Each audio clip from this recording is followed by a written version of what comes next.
ہجوم رسول اکرم صلی اللہ علیہ وآلہ وسلم کا مذاق اڑا رہا تھا۔ مسلمان خاموش تھے، وہ دل ہی دل میں اللہ کو یاد کر رہے تھے۔ انہوں نے اپنی تلواروں کے دستوں پہ ہاتھ رکھے ہوئے تھے۔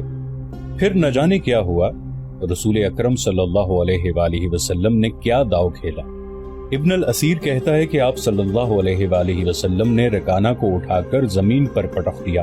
رکانہ زخمی شیر کی طرح اٹھا اور غرا کر آپ صلی اللہ علیہ وآلہ وسلم پر حملہ آور ہوا۔ آپ صلی اللہ علیہ وآلہ وسلم نے پھر وہی داؤ کھیلا اور اسے پٹخ دیا۔ وہ اٹھا تو آپ صلی اللہ علیہ وآلہ وسلم نے اسے تیسری بار پٹخا۔ بھاری بھرکم جسم 3 بار پٹخا گیا تو کشتی جاری رکھنے کے قابل نہ رہا۔ رکانہ سر جھکا کے اکھاڑے سے نکل گیا۔ ہجوم پر سناٹا طاری ہو گیا اور مسلمان ننگی تلواریں اور برچیاں ہوا میں لہرا لہرا کر اور اچھال اچھال کر نعرے لگا رہے تھے۔ چچا رکانہ، رسول اللہ صلی اللہ علیہ وآلہ وسلم نے للکار کر کہا، اپنا وعدہ پورا کر اور یہیں اعلان کر کہ آج سے تو مسلمان ہے۔ رکانہ نے قبول اسلام سے صاف انکار کر دیا۔ یہ طاقت جسمانی نہیں تھی۔ خالد نے نخلستان میں لیٹے لیٹے اپنے آپ سے کہا، رکانہ کو یوں 3 بار پٹخنا تو دور کی بات ہے، اسے کوئی پچھاڑ بھی نہیں سکا تھا۔ رسول اکرم صلی اللہ علیہ وآلہ وسلم کا تصور خالد کے ذہن میں نکھر آیا۔ وہ آپ صلی اللہ علیہ وآلہ وسلم کو اچھی طرح سے جانتا تھا، لیکن اب وہ محسوس کر رہا تھا جیسے وہ محمد صلی اللہ علیہ وآلہ وسلم کوئی اور تھے جنہیں وہ بچپن سے جانتا تھا۔ اس کے بعد آپ صلی اللہ علیہ وآلہ وسلم نے جو رخ اختیار کیا تھا، اس میں خالد آپ صلی اللہ علیہ وآلہ وسلم کو نہیں پہچانتا تھا۔ نبوت کے دعوے کے بعد خالد کی آپ صلی اللہ علیہ وآلہ وسلم کے ساتھ بول چال بند ہو گئی تھی۔ وہ آپ صلی اللہ علیہ وآلہ وسلم کے ساتھ 2 ہاتھ کرنا چاہتا تھا، لیکن وہ رکانہ کی طرح پہلوان نہیں تھا۔ وہ میدان جنگ میں لڑنے والا اور لڑنے والوں کی قیادت کرنے والا جنگجو تھا، لیکن اس وقت مسلمان فوج کی صورت میں لڑنے کے قابل نہیں تھے۔ جب مسلمان فوج کی صورت میں لڑنے کے قابل ہوئے اور قریش کے ساتھ ان کا پہلا مارکا ہوا، اس وقت خالد کے لیے ایسے حالات پیدا ہو گئے تھے کہ وہ اس مارکے میں شامل نہیں ہو سکا تھا۔ اس کا انہیں بہت افسوس تھا۔ یہ مارکہ بدر کا تھا جس میں 313 مجاہدین اسلام نے 1000 قریش کو شکست دی تھی۔ خالد دانت پیستا رہ گیا تھا، لیکن اس روز جب وہ اس نخلستان میں لیٹا ہوا تھا، اسے خیال آیا کہ 313 نے 1000 کو کس طرح سے شکست دے دی تھی۔ اس نے شکست کھا کے آنے والوں سے پوچھا تھا کہ مسلمانوں میں وہ کون سی خوبی تھی جس نے انہیں فتح یاب کیا تھا۔ خالد اٹھ بیٹھا اور انگلی سے ریت پر بدر کے میدان کے خد و خال بنا کر قریش اور مسلمانوں کی پوزیشنیں اور مارکے کے دوران دونوں کی چالوں کی لکیریں بنانے لگا۔ باپ نے اسے فن حرب و ضرب کا ماہر بنا دیا تھا۔ بچپن میں اسے گھڑ سواری سکھائی، لڑکپن میں اسے اکھڑ اور منہ زور گھوڑوں کو قابو میں لانے کے قابل بنایا۔ نوجوانی میں وہ شہ سوار بن چکا تھا، شتر سواری میں بھی وہ ماہر تھا۔ اس کا باپ ہی اس کا استاد تھا۔ اس نے خالد کو نہ صرف سپاہی بلکہ سالار بنایا تھا۔ خالد کو جنگ و جدل اتنی اچھی لگی کہ وہ لڑنے اور لڑانے کے طریقوں پر غور کرنے لگا اور جوانی میں فوج کی قیادت کے قابل ہو گیا تھا۔ اسے بدر کی لڑائی میں شامل نہ ہو سکنے کا افسوس تھا اور وہ انتقام کے طریقے سوچتا رہتا تھا، لیکن اب اس کی سوچوں کا دھارا اور طرف چل پڑا تھا۔ مکہ سے روانگی سے کچھ عرصہ پہلے سے وہ اس سوچ میں کھو گیا تھا کہ رسول اکرم صلی اللہ علیہ وآلہ وسلم نے رکانہ پہلوان کو 3 بار پٹخا تھا۔ بدر میں آپ صلی اللہ علیہ وآلہ وسلم نے محض 313 مجاہدین سے 1000 کو شکست دی۔ یہ کوئی اور ہی قوت تھی، لیکن بدر کے مارکے کے بعد اس کے دل میں مسلمانوں کے خلاف انتقام کی آگ سلگ رہی تھی۔ مسلمان مارکہ بدر میں قریش کے بہت سے آدمیوں کو قیدی بنا کر لے گئے تھے۔ قریش کے سرداروں کے لیے تو یہ صدمہ تھا ہی، اس کا بہت برا اثر خالد نے قبول کیا تھا۔ اسے یاد تھا کہ جب بدر کا مارکہ لڑا جا رہا تھا اور مکہ میں کوئی خبر نہیں پہنچ رہی تھی کہ مارکے کا انجام کیا ہوا، مکہ کے لوگ بدر کی سمت دیکھتے رہے تھے کہ ادھر سے کوئی سوار دوڑا آئے گا اور فتح کی خبر سنائے گا۔ آخر ایک روز ایک شتر سوار آتا نظر آیا۔ لوگ اس کی طرف دوڑ پڑے۔ سوار نے عرب کے رواج کے مطابق اپنا کرتا پھاڑ دیا تھا اور وہ روتا آ رہا تھا۔ بری خبر لانے والے قاصد ایسا ہی کیا کرتے تھے۔ وہ جب لوگوں کے درمیان پہنچا تو اس نے روتے ہوئے بتایا کہ اہل قریش کو بہت بری شکست ہوئی ہے۔ جس کے عزیز رشتہ دار لڑنے گئے تھے وہ ایک دوسرے سے آگے بڑھ بڑھ کر ان کے متعلق پوچھتے تھے کہ وہ زندہ ہیں، زخمی ہیں یا مارے گئے ہیں۔ شکست خوردہ قریش پیچھے آ رہے تھے۔ مارے جانے والوں میں 17 افراد خالد کے قبیلے بنو مخزوم کے تھے اور ان سب کے ساتھ خالد کا خون کا بڑا قریبی رشتہ تھا۔ ابو جہل بھی مارا گیا تھا۔ خالد کا بھائی جس کا نام ولید تھا جنگی قیدی بن گیا تھا۔ ابو سفیان جو کہ قریش کے سرداروں کا سردار تھا اور اس کی بیوی ہند بھی موجود تھی، اس نے پوچھا، کچھ میرے باپ اور میرے چچا کے متعلق بتائے قاصد۔ قاصد نے کہا، تمہارا باپ عتبہ، علی اور حمزہ کے ہاتھوں مارا گیا ہے، اور تمہارے چچا شیبہ کو اکیلے حمزہ نے قتل کیا ہے، اور تمہارا بیٹا حنظلہ علی کے ہاتھوں مارا گیا ہے۔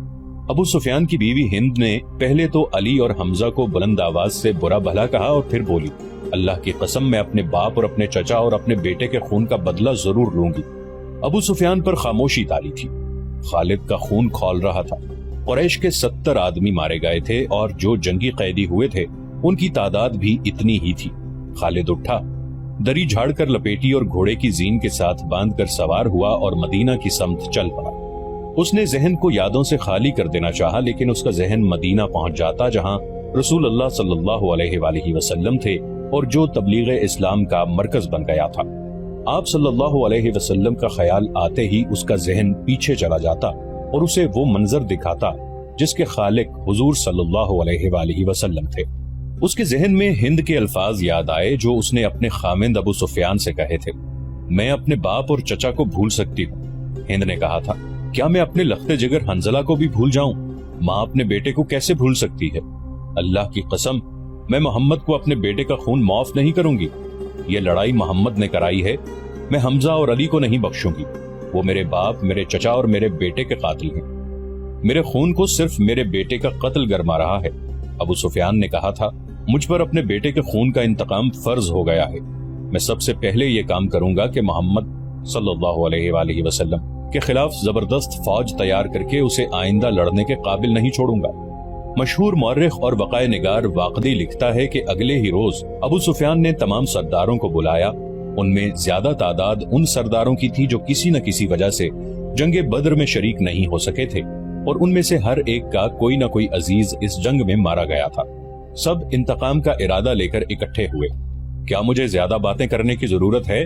ابو سفیان نے کہا، میرا اپنا جوان بیٹا مارا گیا ہے، اگر میں انتقام نہیں لیتا تو مجھے جینے کا کوئی حق نہیں۔ سب ایک ہی بار بولنے لگے۔ وہ اس بات پر متفق تھے کہ مسلمانوں سے بدر کی شکست کا انتقام لیا جائے، لیکن آپ میں سے کوئی بھی اپنے گھر میں نہ بیٹھا رہے۔ خالد نے کہا، بدر میں ہم صرف اس لیے ذلت میں گھرے تھے کہ سردار گھروں میں بیٹھے رہے اور ان لوگوں کو لڑنے بھیج دیا جو قریش کی عظمت کو نہیں سمجھتے تھے۔ کیا میرے باپ کو بھی قریش کی عظمت کا خیال نہ تھا؟ خالد کے چچا زاد بھائی اکرمہ جو ابو جہل کا بیٹا تھا برہم ہوتے ہوئے کہا، کیا صفوان بن امیہ کے باپ کو بھی قریش کی عظمت کا خیال نہ تھا؟ تم کہاں تھے الولید کے بیٹے؟ ہم یہاں ایک دوسرے سے لڑنے کے لیے اکٹھے نہیں ہوئے۔ ابو سفیان نے کہا، خالد تمہیں ایسی بات نہیں کہنی چاہیے تھی جس سے کوئی اپنی بے عزتی محسوس کرے۔ ہم میں سے کوئی بھی عزت والا نہیں رہا۔ خالد نے کہا، ہم سب اس وقت تک بے عزت رہیں گے جب تک ہم محمد صلی اللہ علیہ وسلم اور اس کے چیلوں کو ہمیشہ کے لیے ختم نہیں کر دیتے۔ مجھے اپنے گھوڑے کے سموں کی قسم، میرے خون کی گرمی نے میری آنکھیں جلا دی ہیں۔ ان آنکھوں کو مسلمانوں کا خون ٹھنڈا کر سکتا ہے۔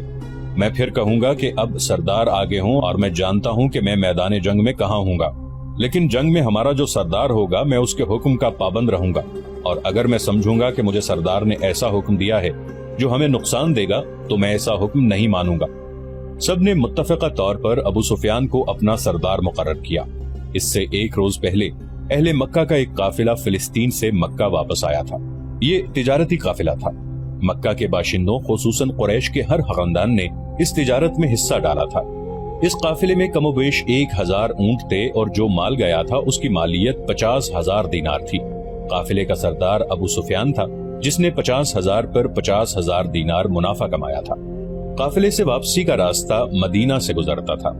مسلمانوں کو پتہ چل گیا، انہوں نے پورے قافلے کو گرفتار کرنے کا ارادہ کیا اور ایک مقام پر قافلے کو گھیرے میں لے لیا، لیکن وہ زمین ایسی تھی کہ ابو سفیان نے ایک ایک آدمی اور ایک ایک اونٹ کو زمین کے اونچے نیچے خد و خال سے فائدہ اٹھاتے ہوئے گھیرے سے نکال دیا تھا۔ خالد کا گھوڑا خرامہ خرامہ مدینہ کی طرف جا رہا تھا، مگر خالد کا ذہن پیچھے کو سفر کر رہا تھا۔ اسے اس وقت کا جب قریش انتقام کی سکیم بنانے کے لیے اکٹھے ہوئے تھے ایک ایک لفظ جو کسی نے کہا تھا سنائی دے رہا تھا۔ اگر تم نے مجھے اپنی سرداری دی ہے تو میرے ہر فیصلے کی پابندی تم پر لازم ہے۔ ابو سفیان نے کہا، میرا پہلا فیصلہ یہ ہے کہ میں نے ابھی 50,000 دینار منافع سب میں تقسیم نہیں کیا، وہ میں تقسیم نہیں کروں گا، یہ مسلمانوں کے خلاف فیصلہ کن جنگ میں استعمال ہوگا۔ مجھے اور میرے خاندان کو یہ فیصلہ منظور ہے۔ سب سے پہلے خالد نے کہا، پھر منظور ہے، ایسا ہی کرو، منظور ہے کی آوازیں اٹھی۔ میرا دوسرا حکم یہ ہے، ابو سفیان نے کہا، کہ جنگ بدر میں ہمارے جو آدمی مارے گئے ہیں ان کے لواحقین آہوزاری کر رہے ہیں۔ میں نے مردوں کو دھاڑے مارتے اور عورتوں کو بین کرتے سنا ہے۔ اللہ کی قسم، جب آنسو بہ جاتے ہیں تو انتقام کی آگ سرد ہو جاتی ہے۔ آج سے بدر کے مقتولین پر کوئی نہیں روئے گا۔ اور میرا تیسرا حکم یہ ہے کہ مسلمانوں نے بدر کی لڑائی میں ہمارے جن آدمیوں کو قید کیا ہے ان کی رہائی کے لیے کوئی کوشش نہیں کی جائے گی۔ تم جانتے ہو کہ مسلمانوں نے قیدیوں کی رہائی کے لیے ان کے درجے مقرر کر دیے ہیں اور ان کا فدیہ 1000 سے 40 درہم مقرر کیا ہے۔ ہم مسلمانوں کو 1 درہم بھی نہیں دیں گے، یہ رقم ہمارے ہی خلاف استعمال ہوگی۔ خالد کو گھوڑے کی پیٹھ پہ بیٹھے اور مدینہ کی طرف جاتے ہوئے جب وہ لمحے یاد آ رہے تھے تو اس کی مٹھیاں بند ہو گئی۔ غصے کی لہر اس کے سارے وجود میں بھر گئی۔ وہ وقت بہت پیچھے رہ گیا تھا لیکن اب بھی اس کے اندر غصہ بیدار ہو گیا تھا۔ اسے غصہ اس بات پر آیا کہ اجلاس میں طے تھا کہ مسلمانوں کے پاس مکہ کا کوئی آدمی اپنے قیدی کو چھڑانے مدینہ نہیں جائے گا، لیکن ایک آدمی چوری چھپے مدینہ چلا جاتا اور اپنے عزیز رشتہ دار کو رہا کرا لیتا۔ ابو سفیان نے اپنا حکم واپس لے لیا۔ خالد کا اپنا ایک بھائی جس کا نام ولید تھا مسلمانوں کے پاس جنگی قیدی تھا۔ اگر اس وقت تک قریش اپنے بہت سے قیدی رہا نہ کرا لائے ہوتے تو خالد اپنے بھائی کی رہائی کے لیے کبھی نہ جاتا۔ اسے اپنے بھائیوں نے مجبور کیا کہ ولید کی رہائی کے لیے جائے۔ خالد کو یاد آ رہا تھا کہ وہ اپنے وقار کو ٹھیس پہنچانے پر آمادہ نہیں ہو رہا تھا، لیکن اسے خیال آیا تھا۔ خیال یہ تھا کہ رسول کریم صلی اللہ علیہ وسلم بھی اسی کے قبیلے سے تھے اور آپ صلی اللہ علیہ وآلہ وسلم کے پیروکار یعنی جو مسلمان ہو گئے تھے وہ بھی قریش اور اہل مکہ سے تھے۔ وہ آسمان سے تو نہیں اترے تھے، وہ اتنے جری اور دلیر تو نہیں تھے کہ 313 کی تعداد میں 1000 کو شکست دے سکتے۔ اب ان میں کیسی قوت آ گئی ہے کہ وہ ہمیں نیچا دکھا کر ہمارے آدمیوں کی قیمتیں مقرر کر رہے ہیں۔ انہیں ایک نظر دیکھوں گا، خالد نے سوچا تھا۔ محمد صلی اللہ علیہ وآلہ وسلم کو غور سے دیکھوں گا۔ اور وہ اپنے بھائی حشام کو ساتھ لے کر مدینہ چلا گیا تھا۔ اس نے اپنے ساتھ 4000 درہم باندھ لیے تھے۔ اسے معلوم تھا کہ بنو مخزوم کے سردار الولید کے بیٹے کا فدیہ 4000 درہم سے کم نہیں ہوگا۔ ایسا ہی ہوا۔ اس نے مسلمانوں کے ہاں جا کر اپنے بھائی کا نام لیا تو ایک مسلمان نے جو قیدیوں کی رہائی اور فدیے کی وصولی پر مامور تھا کہا کہ 4000 درہم ادا کرو، ہم فدیے میں کچھ رعایت چاہتے ہیں۔ خالد کے بھائی حشام نے کہا، تم لوگ آخر ہم میں سے ہو، کچھ پرانے رشتوں کا خیال کرو، اب ہم تم میں سے نہیں ہیں۔ مسلمانوں نے کہا، ہم اللہ کے رسول کے حکم کے پابند ہیں، کیا ہم تمہارے رسول اللہ صلی اللہ علیہ وآلہ وسلم سے بات کر سکتے ہیں؟ حشام نے پوچھا۔ حشام، خالد نے گرج کر کہا، میں اپنے بھائی کو اپنے وقار پر قربان کر چکا تھا مگر تم مجھے ساتھ لے آئے، یہ جتنا مانگتے ہیں اتنا ہی دے دو، میں محمد صلی اللہ علیہ وآلہ وسلم کے سامنے جا کر رحم کی بھیک نہیں مانگوں گا۔ اس نے درہموں سے بھری تھیلی مسلمانوں کے سامنے پھینکتے ہوئے کہا، گن لو اور ہمارے بھائی کو ہمارے حوالے کر دو۔ رقم گنی جا چکی تو ولید کو خالد اور حشام کے حوالے کر دیا گیا۔ تینوں بھائی اسی وقت مکہ کو روانہ ہو گئے۔ راستے میں دونوں بھائیوں نے ولید سے پوچھا کہ ان کی شکست کا باعث کیا تھا۔ انہیں توقع تھی کہ ولید جو ایک جنگجو خاندان کا جوان تھا انہیں جنگی فہم و فراست اور حرب و ضرب کے طور طریقوں کے مطابق مسلمانوں کی جنگی چالوں کی خوبیاں اور اپنی خامیاں بتائے گا، مگر ولید کا انداز ایسا اور اس کے ہونٹوں پر مسکراہٹ ایسی تھی جیسے اس پر کوئی پر اسرار اثر ہو۔ ولید کچھ تو بتاؤ، خالد نے اس سے پوچھا۔ ہمیں اپنی شکست کا انتقام لینا ہے، قریش کے تمام سردار اگلی جنگ میں شامل ہو رہے ہیں، ہمارے ارد گرد کے قبائل کو بھی ساتھ ملا رہے ہیں اور وہ مکہ میں جمع ہونا شروع ہو گئے ہیں۔ سارے عرب کو اکٹھا کر لو خالد، ولید نے کہا، تم مسلمانوں کو شکست نہیں دے سکو گے۔ میں نہیں بتا سکتا کہ محمد صلی اللہ علیہ وآلہ وسلم کے ہاتھ میں کوئی جادو ہے یا ان کا نیا عقیدہ سچا یا کیا بات ہے کہ میں نے ان کا قیدی ہوتے ہوئے بھی انہیں ناپسند نہیں کیا۔ پھر تم اپنے قبیلے کے غدار ہو، حشام نے کہا۔ غدار ہو یا تم پر ان کا جادو اثر کر گیا ہے؟ وہ یہودی پیشوا ٹھیک کہتا ہے کہ محمد صلی اللہ علیہ وآلہ وسلم کے پاس کوئی نیا عقیدہ اور نیا مذہب نہیں، اس کے ہاتھ میں کوئی جادو آ گیا ہے۔ جادو ہی تھا ورنہ بدر میں قریش شکست کھانے والے نہیں تھے، خالد نے کہا۔ ولید جیسے ان کی باتیں سن ہی نہیں رہا تھا۔ اس کے ہونٹوں پر تبسم تھا اور وہ مڑ مڑ کر مدینے کی طرف دیکھتا جاتا تھا۔ مدینہ سے کچھ دور ذوالحلیفہ نام کی ایک جگہ ہوا کرتی تھی۔ تینوں بھائی وہاں پہنچے تو رات گہری ہو چکی تھی۔ رات گزارنے کے لیے وہ وہیں رہ گئے۔ صبح آنکھ کھلی تو ولید غائب تھا، اس کا گھوڑا بھی وہاں نہیں تھا۔ خالد اور حشام سوچ سوچ کر اس نتیجے پر پہنچے کہ ولید واپس مدینہ چلا گیا ہے۔ انہوں نے دیکھا کہ اس پر کوئی اثر تھا، یہ اثر مسلمانوں کا ہی ہو سکتا تھا۔ دونوں بھائی مکہ آ گئے۔ چند دنوں بعد انہیں مکہ میں ولید کا زبانی پیغام ملا کہ اس نے محمد صلی اللہ علیہ وآلہ وسلم کو خدا کا سچا رسول تسلیم کر لیا ہے، اور وہ آپ صلی اللہ علیہ وآلہ وسلم کی شخصیت اور باتوں سے اتنا متاثر ہوا ہے کہ اس نے اسلام قبول کر لیا ہے۔ مورخین لکھتے ہیں کہ ولید بن الولید رسول اکرم صلی اللہ علیہ وآلہ وسلم کے منظور نظر رہے، اور انہوں نے مذہب میں بھی اور کفار کے ساتھ معرکہ آرائی میں بھی نام پیدا کیا۔ خالد کو اس وقت بہت غصہ آیا تھا۔ ایک تو اس کا بھائی گیا، دوسرے 4000 درہم گئے۔ چونکہ قریش اور مسلمانوں کے درمیان خونی دشمنی پیدا ہو چکی تھی، اس لیے مسلمانوں نے یہ رقم واپس نہ کی۔ رقم واپس نہ کرنے کی دوسری وجہ یہ تھی کہ ولید نے رسول کریم صلی اللہ علیہ وآلہ وسلم کو بتا دیا تھا کہ قریش مسلمانوں کے خلاف فیصلہ کن جنگ کی تیاری کر رہے ہیں، اور اس کے لیے بے انداز درہم و دینار اکٹھے کیے جا چکے ہیں۔ خالد مدینہ کی طرف چلا جا رہا تھا۔ اسے افق سے ایک کوہان سی ابھرتی ہوئی نظر آنے لگی۔ خالد جانتا تھا کہ یہ کیا ہے۔ یہ احد کی پہاڑی تھی جو مدینہ سے 4 میل شمال میں ہے۔ اس وقت خالد ریت کی بڑی لمبی اور کچھ اونچی ٹیکری پر چلا جا رہا تھا۔ احد احد، خالد کے ہونٹوں سے سرگوشی نکلی اور اسے اپنی للکار سنائی دینے لگی، میں ابو سلیمان ہوں۔ اس کے ساتھ ہی اسے ایک خونریز جنگ کا شور و غل اور سینکڑوں گھوڑوں کے ٹاپ اور تلواریں ٹکرانے کی آوازیں سنائی دینے لگی۔ خالد یہ جنگ لڑنے کے لیے بےتاب تھا اور اس نے یہ جنگ لڑی۔ خالد کا ذہن پیچھے ہی ہٹتا چلا گیا۔ 4 ہی سال پہلے کا واقعہ تھا۔ مارچ 625 عیسوی شوال 3 ہجری کے مہینے میں قریش نے مدینہ پر حملہ کرنے کے لیے جو لشکر تیار کیا تھا وہ مکہ میں اکٹھا ہو چکا تھا۔ اس کی کل تعداد 3000 تھی۔ اس میں 700 افراد نے زرہ پہن رکھی تھی، گھڑ سوار 200 کے لگ بھگ تھے، اور رسد اور سامان جنگ 3000 اونٹوں پر لدا ہوا تھا۔ یہ لشکر کوچ کے لیے تیار تھا۔ خالد کو ایک روز پہلے کی بات کی طرح یاد تھا کہ اس لشکر کو دیکھ کر وہ کس قدر خوش ہوا تھا۔ انتقام کی آگ بجھانے کا وقت آ گیا تھا۔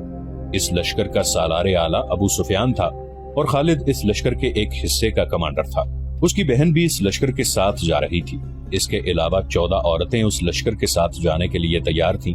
ان میں ابو سفیان کی بیوی ہند بھی تھی، عمرو بن العاص کی اور ابو جہل کے بیٹے اکرمہ کی بیویاں بھی شامل تھیں۔ باقی سب گانے بجانے والیاں تھیں۔ سب کی آواز میں سوز تھا اور ان کے ساز دف اور ڈھولک تھے۔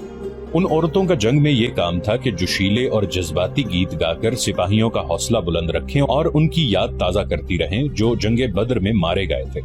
خالد کو افریقہ کا ایک حبشی یاد آیا جس کا نام وحشی بن حرب تھا۔ وہ قریش کے ایک سردار جبیر بن مطعم کا غلام تھا۔ وہ دراز قد اور سیاہ روح اور طاقتور تھا۔ اس نے برچھی مارنے کے فن میں شہرت حاصل کی تھی۔ اس کے پاس افریقہ کی بنی ہوئی برچھی تھی۔ اس کا افریقی نام کچھ اور تھا۔ اسے عربی نام جبیر نے اس کے جنگی کمالات دیکھ کر دیا تھا۔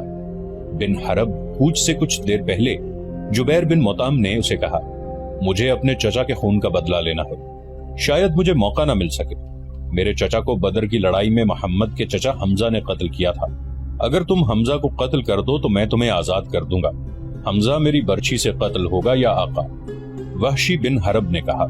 یہ حبشی غلام اس طرف جا نکلا جہاں وہ عورتیں اونٹوں پر سوار ہو چکی تھیں جو اس لشکر کے ساتھ جا رہی تھیں۔ ابو وسمہ کسی عورت نے پکارا۔ یہ وحشی بن حرب کا دوسرا نام تھا۔ وہ رک گیا، دیکھا کہ ابو سفیان کی بیوی ہند اسے بلا رہی تھی۔